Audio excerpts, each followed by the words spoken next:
पंडित रघुनाथ मुर्मू। आइए इस विश्लेषण में भाषा और संस्कृति को बचाने वाली उनकी अद्भुत ऐतिहासिक यात्रा को समझें। ओल चिकी लिपि के जनक, वो महान विद्वान जिन्होंने एक पूरे समुदाय की पहचान को हमेशा के लिए बदल दिया। सोचिए, कैसे एक साधारण से संघर्षरत छात्र ने एक पूरे की पूरी संस्कृति को विलुप्त होने से बचा लिया।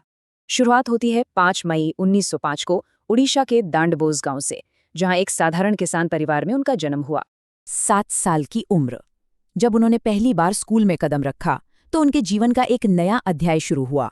यहाँ एक बड़ी भाषाई बाधा थी। मातृभाषा संथाली थी, लेकिन स्कूल में शिक्षा का अनिवार्य माध्यम उड़िया था। मातृभाषा में पढ़ाई क्यों नहीं?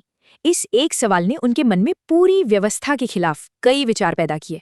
उन्हें यह गहरी अनुभूति हुई कि अपने खुद के साहित्य के बिना किसी भी संस्कृति का विकास बिल्कुल असंभव है। लेकिन मुख्य समस्या क्या थी?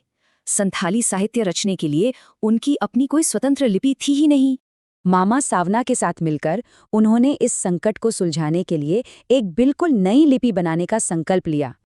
और फिर उनके अथक प्रयासों से 1925 में ऐतिहासिक ओल चिकी लिपि का जन्म हुआ। ये एक बड़ी जीत थी।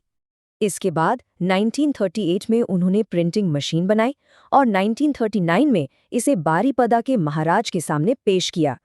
महाराज इस काम से बहुत खुश हुए। उनकी मंजूरी मिलते ही ओल चिकी अभियान की आधिकारिक शुरुआत हो गई।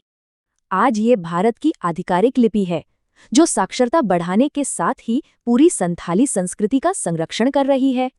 लेकिन रुकिए, ये सिर्फ एक लिपि के निर्माता नहीं थे। भारतीय इतिहास में उनकी एक और बेहद शक्तिशाली भूमिका थी। वे एक सक्रिय स्वतंत्रता सेनानी भी थे, जिन्होंने राष्ट्रीय कांग्रेस के साथ मिलकर ब्रिटिश शासन का कड़ा विरोध किया।